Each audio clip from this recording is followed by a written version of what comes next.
Israel और फ़िलिस्तीन के बीच में ज़बरदस्त तरीके की जंग चल रही है। हज़ारों लोग मारे जा रहे हैं। इन दोनों देशों के युद्ध को लेकर भारत के अंदर तरह तरह की प्रतिक्रियाएं हो रही हैं। इतना ज़्यादा कि उत्तर प्रदेश के जो मुख्यमंत्री हैं योगी आदित्यनाथ, उनको कहना पड़ गया है कि अगर इन दोनों देशों के बीच में जो जंग चल रही है उसको लेके यहाँ पे कोई उन्माद हुआ तो कड़ी कार्रवाई की जाएगी। हालांकि उनका इशारा किस तरफ होगा ये आप बढ़िया उसका अंदाज़ा लगा सकते हैं कि वो कार्रवाई किसके ऊपर ज़्यादा होगी।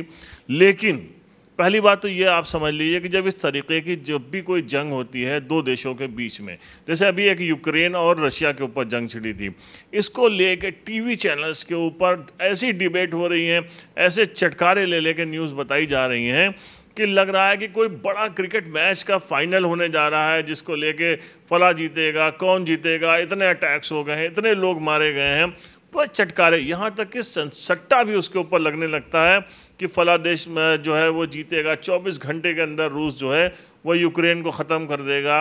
यूक्रेन किन परिस्थितियों में भिड़ा होगा रूस जैसी शक्तिशाली कंट्री से, इसका अंदाज़ा लगाया जा सकता है। उसी तरीके से जो फ़िलिस्तीन और इजराइल के बीच में जंग हो रही है, फ़िलिस्तीन का एक गाज़ा पट्टी एक उनकी एक जगह है जिसको गवर्न करता है, वहाँ का एक संगठन है जिसको कुछ लोग कुछ देश आतंकवादी बताते हैं और कुछ लोग कहते हैं कि नहीं ये आतंकवादी संगठन नहीं है, अपनी ज़मीन के लिए लड़ रहे हैं।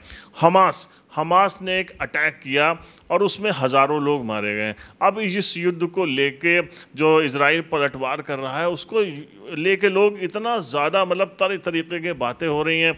कुछ लोग कह रहे हैं कि एकदम फ़िलिस्तीन का नक्शे से नामो निशान मिट जाना चाहिए, तो कुछ जो उनके फेवर वाले हैं फ़िलिस्तीन के वो कह रहे हैं कि इतना मारो, ऐसी जंग हो उसमें इजराइल जो है वो दुनिया के नक्शे से हट जाए। कितने बेगुनाह लोग इसमें मारे जा रहे हैं, तबाह हो रहे हैं। लेकिन उससे पहले हम आपको दिखाते हैं एक वीडियो जो राजस्थान के पुष्कर का है।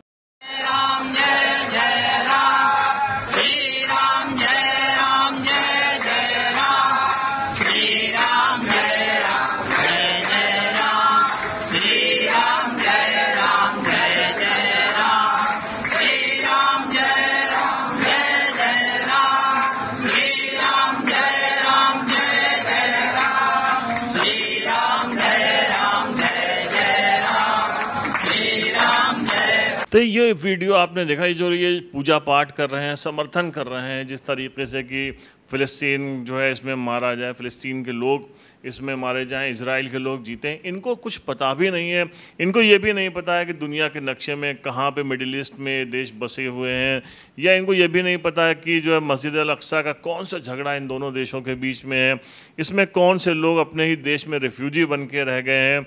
पहले इजराइल उसी संगठन का इस्तेमाल करता था जो आज उनके ऊपर अटैक कर रहा है, उसको दूसरे काउंटर अटैक के लिए उन्होंने खड़ा किया था, जिससे इससे पहले अलकायदा को अमेरिका ने खड़ा किया था, उसके बाद वही उसके देश के लिए मुसीबत बन गया था। इसी तरीके से हमास को भी एक वक्त में इजराइल ने ही खड़ा किया था और अब उनके लिए मुसीबत बन रहा है। लेकिन जो भी हो रहा है, दो देशों में लड़ाई हो रही है, हमारा समर्थन किसी के उस फेवर में हो सकता है या सोच हो सकती है, लेकिन उसको लेके अपने ही देश में एक ऐसा माहौल बनाया जाए, ऐसा कभी नहीं हो सकता। और आपको पता है कि फ़िलिस्तीन से हमारे रिश्ते पहले बहुत अच्छे रहे हैं, वो चाहे इंदिरा गांधी रही हो या राजीव गांधी की सरकार रही हो या अटल बिहारी वाजपेयी जी की सरकार रही हो। हम आपको उनका एक स्टेटमेंट जो है सुनाते हैं जिसमें वो साफ तौर पे अटल बिहारी वाजपेयी जी जो है वो फ़िलिस्तीन का फेवर करते हुए कह रहे हैं कि उनकी ज़मीनें कब्जाई हैं इजराइल ने। लेकिन मध्य पूर्व के बारे में ये स्थिति साफ है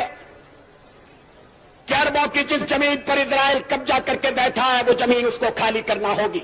लेकिन हम आज भी कह रहे हैं कि वो उनका झगड़ा है। आप उस झगड़े को लेके अपने देश के अंदर कोई ऐसा माहौल मत खड़ा करिए। दोनों तरफ के लोगों का हमारा कहना है कि जिससे तनाव की स्थिति बने और किसी भी मुख्यमंत्री को ये कहना पड़े कि उन्माद हुआ तो कार्रवाई करनी पड़ेगी। बिल्कुल इस तरीके की चढ़ाने वाली बातें करेंगे तो आपस का माहौल ख़राब होता है। पिछले कुछ सालों से देखिए, और भारत तो कभी भी दुनिया की किसी जंग हो रही हो तो उसको जंग को उस आग को बुझाने का काम करता है। भारत ने कभी समर्थन किसी भी युद्ध को नहीं किया है। जब तक भारत देश को खुद नहीं छेड़ा गया है, उसने किसी के ऊपर अटैक नहीं किया है। तो इस तरीके के जो पूजा पाठ हो रही हैं या फ़िलिस्तीन के लिए जो स्टेटमेंट दिए जा रहे हैं, भद्दे स्टेटमेंट दिए जा रहे हैं, कहा जा रहा है कि और हमारे जो फ्रीडम फाइटर्स थे उन्होंने क्या किया था, तो इस तरीके की बातें मत करिए।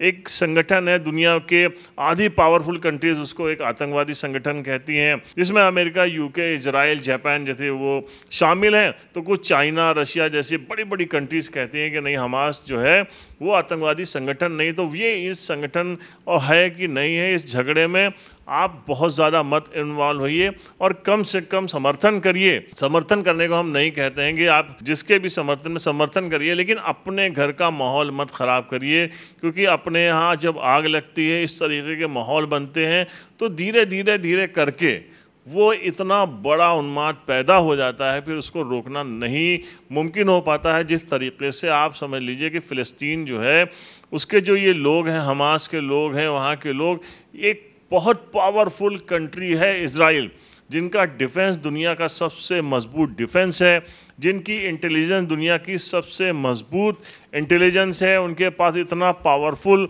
जो है मिलिट्री सिस्टम है कि कोई भी रॉकेट उनके ऊपर दागा जाए तो उसको वो आसमान में ही डिस्ट्रॉय कर देते हैं। लेकिन 7 अक्टूबर की सुबह 5000 रॉकेट उनके ऊपर गिरा दिए हमास ने, हज़ारों इजरायली मारे गए हैं। वो इजरायली मारे गए हैं जो बिल्कुल बेकसूर हैं, जिन्होंने किसी का कोई नुकसान नहीं किया था, अपने घरों में आराम की नींद सो रहे थे। यहाँ तक कि वहाँ के जो उनके नेवी ऑफिसर हैं, उन्होंने नेवी चीफ है, उन्होंने कह दिया कि हमारे जो प्राइम मिनिस्टर हैं नेतन्याहू, उनका फेलियर था, हमारी सरकार का फेलियर था। और जवाब में जो अटैक किया जा रहा है, फ़िलिस्तीन्स के ऊपर अटैक किया जा रहा है, तो आप सोच लीजिए कि वो गाज़ा पट्टी जो जगह है, जो सिविलियंस हैं, उनके बीच में इतना घुस के हमास के लोग रहते हैं या उन्होंने अपने ठिकाने बना रखे हैं कि वहाँ पे जो अटैक उनके ऊपर है उसमें सब सिविलियंस मारे जा रहे हैं, बच्चे मारे जा रहे हैं, लाशें निकल रही हैं, बुज़ुर्ग मारे जा रहे हैं। तो उन पे देख रहे हैं कि कहीं खुशियाँ मनाई जा रही हैं। अगर इजराइल के बच्चे बुज़ुर्ग मारे गए हैं तो उनके कैप्शन लिखे जा रहे हैं, खुशियाँ मना। क्या कर रहे हैं हम, कहाँ जा रहे हैं? हमारे देश में, कम से कम भारत देश में, ऐसा कभी भी पॉसिबल नहीं है कि नहीं था। कभी हमने किसी के मरने पे खुशियाँ नहीं मनाई थी। लेकिन इस तरीके के अगर वो चीज़ें करी जाएंगी तो हमारे लिए भी ये नुकसानदेह है, हमारे देश का माहौल ख़राब होगा। आप वो देखिए, जो दुनिया को सबसे लड़वा रहे हैं, चाहे वो अमेरिका हो चाहे चाइना हो, वो दुनिया को सबसे लड़वा रहे हैं, लेकिन उनकी कंट्री में हर वक्त सिर्फ एक ही बात चलती है कि किस तरीके से वो अपने कंट्री का डेवलपमेंट करें। वो दुनिया को लड़वाएंगे, लेकिन अपने यहाँ बिल्कुल भी वो बर्दाश्त नहीं कर सकते हैं लड़ाई झगड़ा। तो प्लीज़ हम भी उसी तरीके से बने। हम आज बहुत आगे जा चुके हैं। हमने अभी जो यूक्रेन और रशिया का झगड़ा था, उसके ऊपर बहुत अच्छी बात कही थी कि वहाँ पे शांति आनी चाहिए।